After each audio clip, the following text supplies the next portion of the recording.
بسم اللہ الرحمن الرحیم۔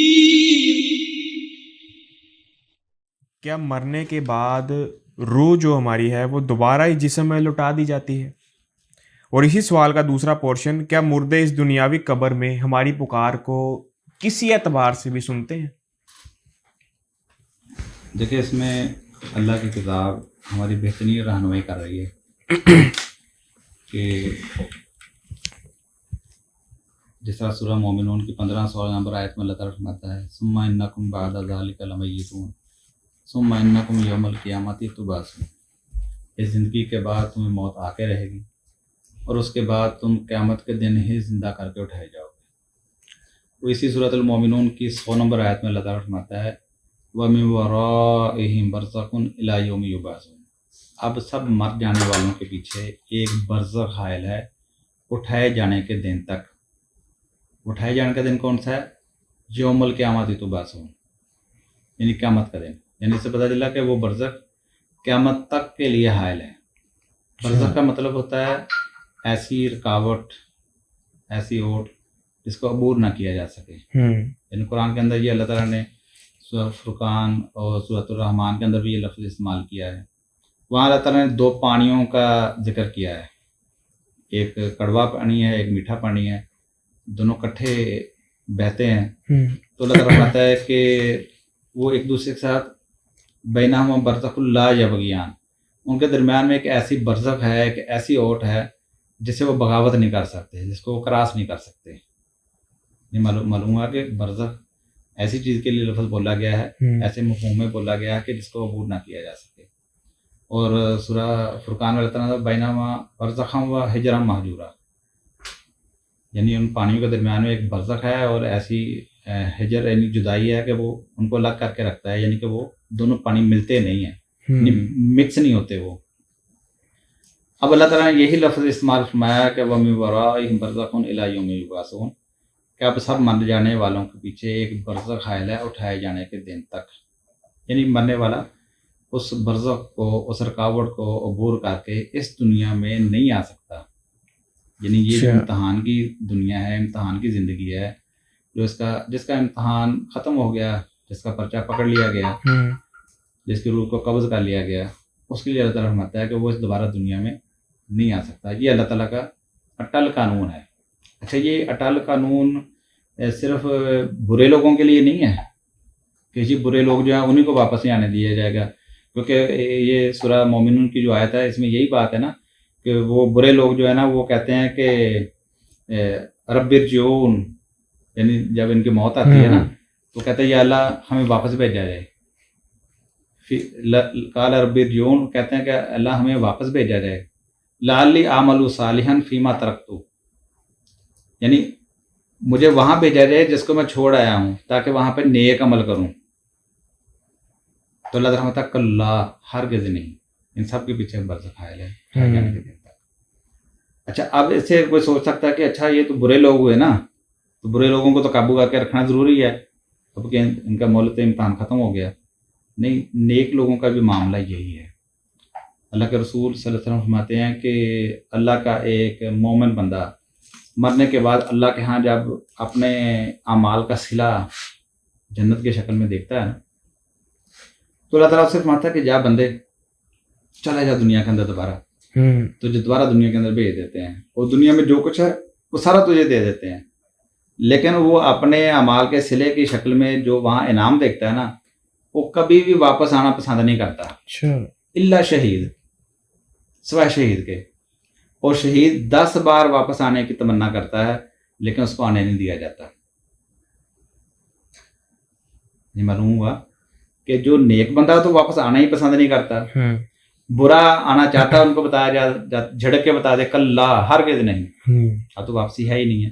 شہید آنے کی تمنا کرتا ہے شہید، اس کو آنے نہیں دیا جاتا۔ جس طرح کہ اور بھی بہت ساری احادیث میں ملتی ہیں کہ عبداللہ بن مسعود رضی اللہ عنہ فرماتے ہیں کہ ہم نے سورہ آل عمران کی جو آیت ہے شہداء کے متعلق، وَلَا تَحْسَبَنَّ الَّذِينَ قُتِلُوا فِي سَبِيلِ اللَّهِ أَمْوَاتًا بَلْ أَحْيَاءٌ عِندَ رَبِّهِمْ يُرْزَقُونَ، کہ جو اللہ کی راہ میں قتل ہو جائیں ان کو مردہ گمان بھی نہ کرو، بلکہ وہ اللہ کے ہاں زندہ ہے اور وہاں پر رزق پا رہے ہیں۔ وہ کہتے ہیں کہ ہم نے رسول اللہ صلی اللہ علیہ وسلم سے اس کا مطلب پوچھا کہ یا رسول اللہ صلی اللہ علیہ وسلم اس کا کیا مطلب ہے؟ تو فرمایا کہ آپ کے وہ بھائی جو احد کے اندر شہید ہوئے، اللہ تعالیٰ نے ان کی روحوں کو سبز اڑنے والے جسموں کے اندر ڈال دیا اور انہیں جنتوں کی نہروں کو پانا جانا شروع کر دیا، اللہ کی جو نعمتیں ان کو استعمال کرنا شروع کر دیا، اور عرش الہی کے نیچے ان کی قندیلیں لٹکی ہوئی ہیں، وہاں پہ جا کے وہ بسیرا کرتے ہیں۔ تو اللہ تعالیٰ نے ان کی طرف جھانکا اور ان سے پوچھا کہ میرے بندوں کوئی خواہش کوئی تمنا ہے تو بتاؤ جو ادھوری ہے۔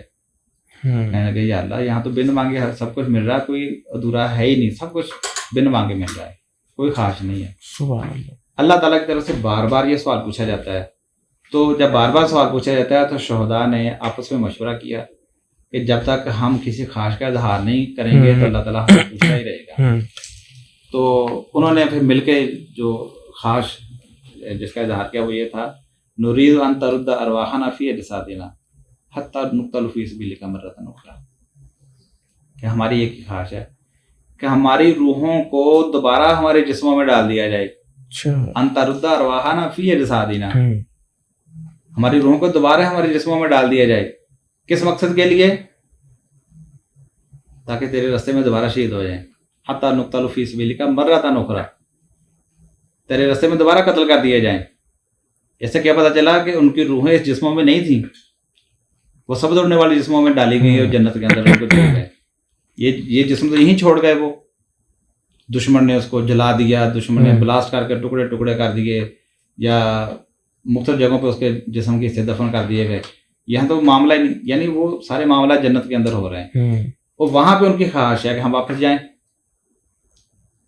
اور اللہ کے نبی علیہ السلام فرماتے ہیں کہ جب انہوں نے یہ فرمائش کی تو پھر اللہ تعالیٰ نے ان سے پوچھنا چھوڑ دیا۔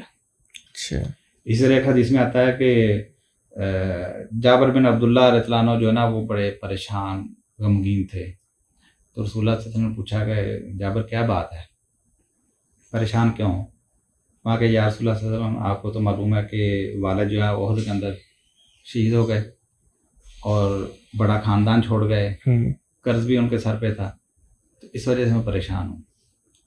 تو فرمایا کہ میں تجھے آج وہ بات نہ بتاؤں گا جو تجھے خوش کر دے۔ فرمایا کہ یا رسول اللہ فرمائے، تو آپ نے فرمایا کہ آج تک اللہ تعالیٰ نے بغیر پردے کے کسی کے ساتھ کلام نہیں کیا، لیکن تیرے باپ عبداللہ کے ساتھ اللہ تعالیٰ نے بغیر پردے کے کلام کیا، اور پوچھا کہ میرے بندے بتا تیری کو خواہش ہے تو بتا۔ تو تیرے باپ نے پتہ کیا کہا؟ فرمایا کہ کیا؟ فرمایا کہ تیرے باپ نے یہ کہا کہ یا اللہ میری روح کو دوبارہ دنیا کے اندر بھیج دے، دنیا کے اندر، تاکہ تیرے راستے میں دوبارہ شہید ہو جاؤں۔ تو اللہ تعالیٰ نے جواب دیا کہ عبداللہ یہ بات میری طرف سے کہی جا چکی ہے، انہ قد سبق منی القول انہم الیہم لا یرجعون، کہ یہ بات تو میری طرف سے کہی جا چکی ہے کہ واپس نہیں جا سکتے۔ اچھا، اللہ تعالیٰ کا قانون ہے کہ یعنی جس کی روح کو اللہ تعالیٰ نیک ہو یا بد ہو، جس طرح کا بھی ہو، ایک دفعہ قبض کر کے عالم آخرت میں لے جائے، وہ دوبارہ اس دنیا میں نہیں آ سکتا۔ یعنی اب شہید کیا کہہ رہے ہیں، ہمارے روحوں کو ہمارے جسموں کے اندر ڈال دیں، یعنی ان کو بھی معلوم ہے کہ رب جب روح جسم کے اندر آ جائے گی نا تو ہم دوبارہ جی کھڑے ہوں گے، ہم دوبارہ جہاد کے قابل ہو جائیں گے۔ یعنی روح کا جسم کے ساتھ ملنے سے مراد یہی ہے کہ زندہ ہو جانا، اس لیے وہ فرمائش کر رہے ہیں کہ ہمارے روحوں کو ہمارے جسموں کے اندر ڈال دیا جائے، تو لہذا ان کو واپس نہیں بھیجا جاتا۔ اچھا، اسی طرح احادیث تو اس میں بے شمار ہمیں ملتی ہیں، قرآن کا قانون اٹل ہے، اسی کی وضاحت میں یہ ساری چیزیں آ رہی ہیں۔ تو اللہ کے نبی علیہ السلام فرماتے ہیں کہ مومن کی روح جو ہے نا اس کو ایک پرندے میں ڈال دیا جاتا ہے، وہ جنت کے درختوں کے اوپر اڑتے رہتے ہیں، اس کو پھل کھاتے رہتے ہیں، اور یہاں تک کہ قیامت برپا ہو جائے، پھر اللہ تعالیٰ ان روحوں کو دوبارہ اس کے ان جسموں کے اندر ڈالے گا۔ ٹھیک ہے نا، یعنی روح کا جس کو اللہ تعالیٰ ایک دفعہ لے جاتا ہے، قانون اللہ کا یہی ہے۔ وہ جو چند جس طرح میں نے شروع میں عرض کی کہ استثنائی کچھ واقعات اللہ نے قرآن میں بیان کیے، وہ اللہ تعالیٰ نے اپنی نشانی کے طور پر، معجزے کے طور پر پیش کیے تھے۔